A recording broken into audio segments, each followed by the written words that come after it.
Chumripsur, Namaste, hello. It was here at Phnom Kulen in Cambodia that the mighty Khmer Empire was born when Jayavarman II anointed himself king, breaking away from the Hindu Java Empire. In this series, we will see how the Indic influence was absorbed and adopted into the local culture and is still a pivot point around which the Cambodian culture and life revolve. And welcome to Forgotten Temples with myself, Mr. B. This is a short mini-series that looks at the journey of those ancient Hindu gods. Now, if you are of Indian descent or live in India, you will find this very interesting because there's an entire chapter of the history books you may know nothing about. In these short 10-minute adventures, I am going out into the wilds of Cambodia, hunting down those Hindu temples that dwell here. And it is incredibly interesting. Just look over my shoulder. This is the largest pyramid temple of its kind in Cambodia. It was built by Jayavarman IV and it's dedicated to Shiva. And we're not seeing it as it was meant to be, because at the top there, on that pinnacle, was once a giant linga, and it is said it was sheathed in gold. I mean, just imagine that. You come from the countryside, you walk towards this giant, and it's sparkling at you. It must have been like coming across a spaceship, because all they knew were wooden huts. But the problem here is you're not seeing its true size, so I will have to walk away from you to give you a comparison. Walking away from you is the only way we can put this giant into perspective. The screen is not telling you the full story. And as I walk away from you, I am getting smaller and smaller and smaller. It's like I'm Alice from Alice in Wonderland in that wonderful Lewis Carroll book.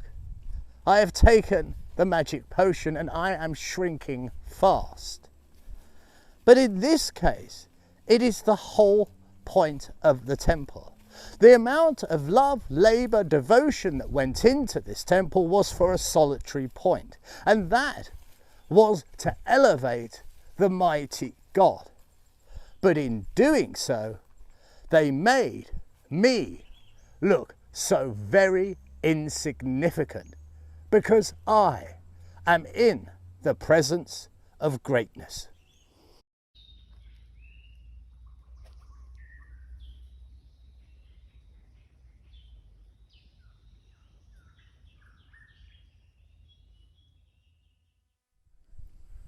So let us head off on our first adventure.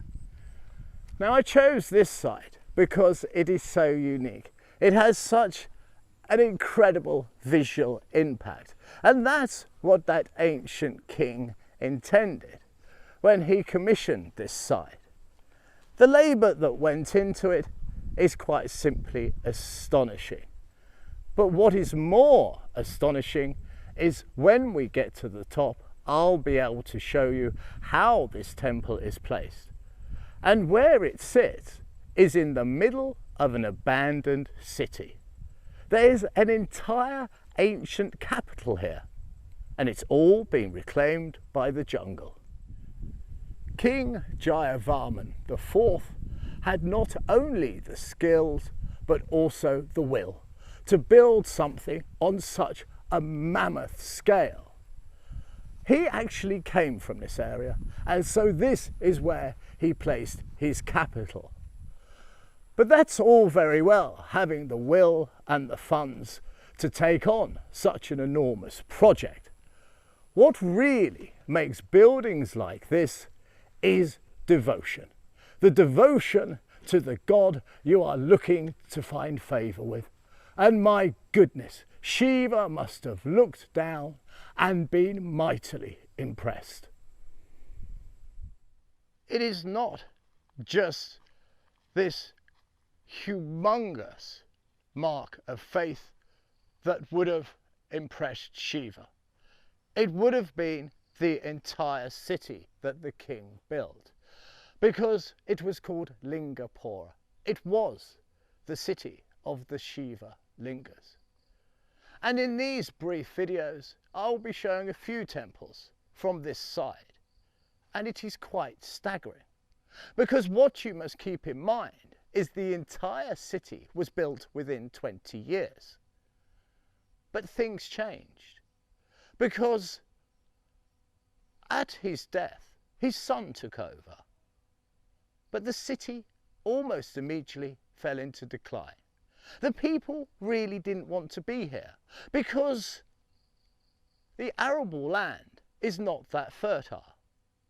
So very soon after the king's death, they all upped and left. They went to the more famous cousin of this site, Angkor Wat. And that's what makes this area so incredible.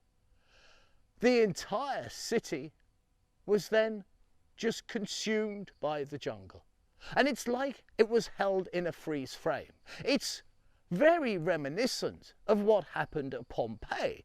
The volcano goes off, Vesuvius, and click, the whole thing freezes.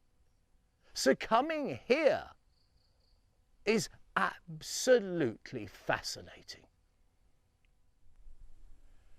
The truth is, we cannot say absolutely for sure why this site was abandoned.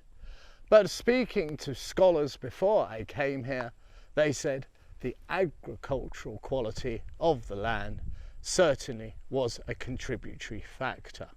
You see, the problem is there are no written records. Yes, there are some inscriptions in stone, but most of those are praising the king, not the demise of this empire. In front of us, we have a stairway, and this is going to lead us all the way to the top and show us a view and explain so much more. And as we ascend, I notice something. Look, the gods are with us. Is Shiva smiling benevolently down? Because the sun is positioned exactly where that golden linga may well have been. It's shining out like a beacon.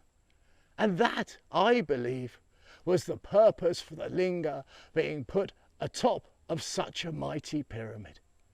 Are we seeing an echo of days long gone? We are only halfway up, and already look at those views that this giant affords us when we climb atop its mighty shoulders. And the question you may be asking yourself is, how was it the king could afford a temple of such enormity? Well, the answer is he raised taxes. And the taxes, potentially being so high, could have been another contributory factor in the downfall of this city being the capital that the people wanted. Now we have a few short steps to go, and at long last we are at the very top of the most incredible pyramid I have ever seen. And I've been to Egypt, and I've seen those great pyramids at Giza. And it is here, right here, that linga once was. Even the space is quite simply awe-inspiring. The life of this entire city, well, what we know of it from the very limited records, seems to have been very difficult. Not only was it as abandoned as it was so early on, it was then mercilessly looted. You see, the problem is, this city is located in the middle of nowhere. That gave free rein for the looters to come in and set up camp. They could be here not just for days, for weeks and for months, pillaging and emptying it of their treasures. For here there were fantastic carvings, fantastic statues, and they're all pretty much gone. Now, if that was not enough, in the 70s, the Khmer Rouge took over the country with Pol Pot, and they had a policy of banning religion, and that meant absolutely everything to do with religion. And looking at the last bits and pieces that were left in temples such as this and others in Cambodia, they then went on another looting spree, and they ripped the gods from their homes and transported them to the border. There they exchanged them for guns. And that saddens and angers me in equal proportions. To think that these beautiful gods were exchanged for weapons of death. So here was once the heart of the temple. I have to be very, very careful, and hopefully you'll see there is a huge hole that just goes downward. It must have been explored, but it is like a ginormous well. I would love to descend into it. But there's something else I wish to show you whilst we're up here. And the gods seem to be with us yet again, because what we have here is a Garuda, half man, half bird of prey, that Vishnu would use as his carriage and soar through the sky. Well, guess what? Just as I was filming that last segment, a bird of prey was circling above my head. I have never seen that happen before. These kind of coincidences really echo in my mind. There is our Garuda, and as we turn round we are afforded the most spectacular view. It was right there that I saw that bird of prey circling, and I don't put these things in just to add a bit of flavour to the story. No. I spend my life hunting down these temples because it is so rewarding. I mean, have a look at this view. What you're looking at was once a mighty city that had a population of tens of thousands, but now it has been reclaimed by the jungle. But in that jungle is many forgotten temples, and those are what we are on the track of. We are looking to find those temples and to find those Hindu gods. It is here I wish to end our first brief adventure, with an ancient city now hidden by the jungle in the background. And this place has had more than its fair share of unfortunate events. But there's one more I must add onto the layer, and that is, I mentioned the Khmer Rouge looted this place. Well, they did even worse than that, because this area was littered with landmines, and they're still here to this day. So what I do going to find these forgotten temples on occasions can be an extremely dangerous business. And it is one of the reasons that this place doesn't receive many tourists. For me, it's kind of a blessing. I dance with death, but I get sights like this all to myself. And it is a deeply spiritual experience. It is beyond just filming temples. I have fallen in love with these places. I honestly could no longer live without them. It is my reason for being. And I hope to show you more of them. So I ask you to please like, subscribe and to comment on this video, because these videos are being sponsored by the Embassy of India. And if you say you enjoy these videos, then I will be able to go out on more adventures. So I beg of you, please, in the section below, leave me some comments and let me know what you think. Until next time, I wish you absolutely nothing but the very best.